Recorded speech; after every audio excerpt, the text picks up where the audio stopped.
Welcome to Transaction Review, a calculator practice for August 2017.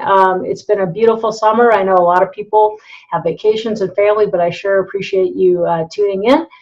And also just wanted to give a quick announcement that I'm doing our first live event ever. It's called the Property and Paper Summit, and it's going to be October 8th, 9th, and 10th. The evening of the 8th, which is a Sunday, and all day Monday, all day Tuesday, and people can fly out Tuesday night or Wednesday morning. It's going to be right on Lake Tahoe. It's going to be absolutely stunning views.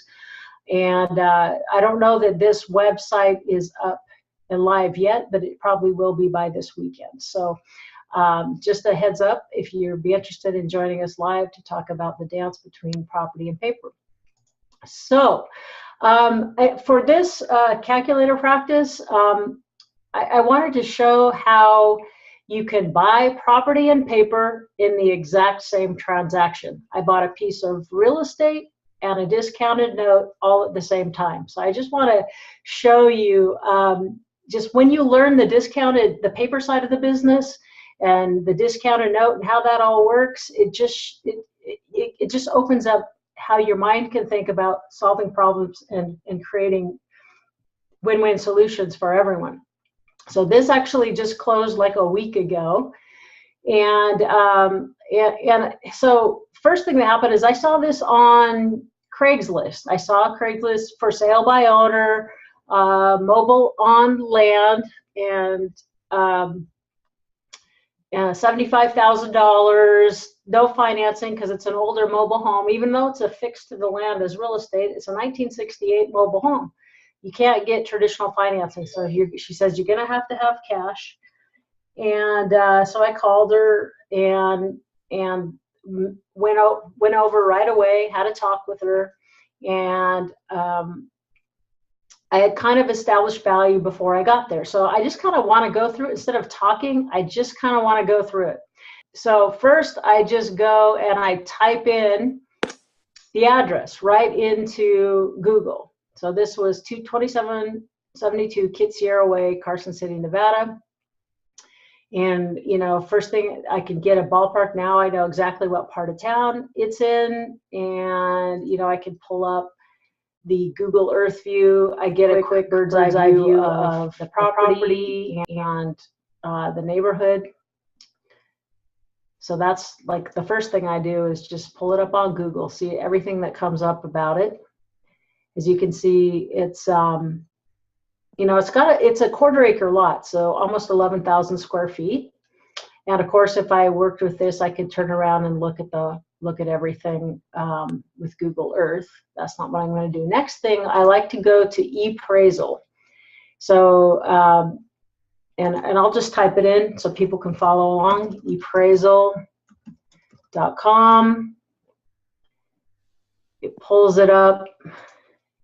Pulls this up. You put in your address, get home value. And sometimes ePraisal doesn't have a number for this. I don't know what their algorithms are, but in this case, they do have it. They're pegging the value at 169. Anyways, they already pull up Zillow. If I want to go over to Zillow, it gives me some info about the property. I can pull up Zillow. Of course, my internet seems to be a little bit slow, which is not good. Okay, well, anyway, so now I have kind of a ballpark, right? And then I want to go over, and I also check RealtyTrack, realtytrack.com, and just a little note on that. A lot of people use it for chasing foreclosures, and you can see down here, they estimate the value at 126. So far, I feel pretty comfortable at the property's worth more than $100,000.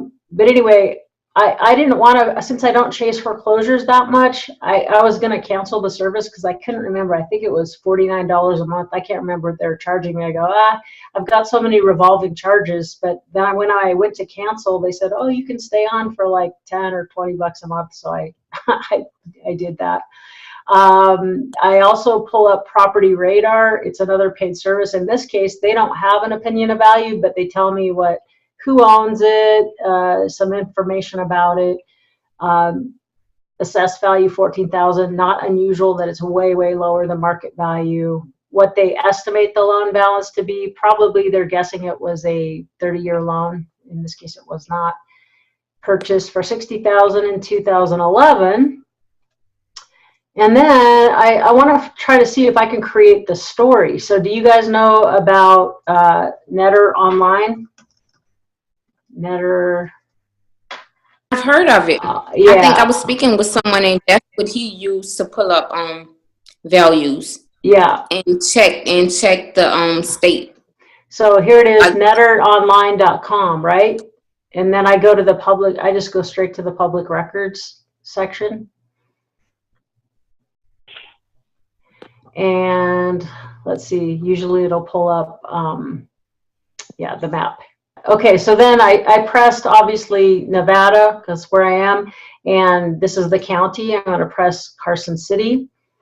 So these are things that I do like within 5 minutes, just to see if before I call or go over, if I can create a story about the property. And I've got these things online. I'm going to go to the recorder's office, go to data online. And this type, I want to know all the documents. So I'm going to search by document type, and I want to see all of them. And I'm just going to type in the parcel number, which is, in this case, 0082328. And I'll search because I want to see what's the story going on with this property. So you can see that starting in 2004, I can see that there was a sale there. Looks like they did an owner carry to somebody, to somebody who's probably a family member. Look at all this. Look, Pilkington and Hall. They seem to be family members. Somebody dies, and then I can see that, oh, look, they did a seller carryback, because I can see that the seller of the property, grant, bargain, and sale deed, the name on the deed to convey title is also the name on the deed of trust. I go, oh, interesting. So right away, I know that the person I'm buying the property from got an owner carry from the previous seller. They didn't have all cash and they didn't get a bank loan. Okay, and then I can also see that it used to be David Reed and Hope Reed, and then all of a sudden David Reed gets off it and gives it to, so now I can go, oh, there was a divorce and it was about a year later, right? So now I can see that the only person on title is this one gal. So see, just from the public record, I can put together a story so that, I have more information when I go to negotiate. So, so when I went to visit her, so I established the value. So I know I'm pretty comfortable that it's worth at least 100,000, probably more. There's larger mobiles on land selling for in the 180 to 200 range, but this is a smaller, older 2-in-1 mobile home, right? And then I got to figure out, well, what can I offer? I got to know what my exit strategy is. And I'm going, look, I got too many other projects going on. I don't want to fix this up. I want to turn it around as is to someone who wants to get out of a rental. There's a lot of rent pressure for people. So I want someone to have a chance to buy a home. And so she wanted 75. I offered her 70 because I wanted to take it subject to that existing owner carry note, right? So the original balance in 2011 when she bought it was 60,000, the exact same price she bought it for. She says she managed to remember that it was a 15-year fully amortized loan, but she couldn't remember. I know I've been paying $600 a month for about 6 years, right?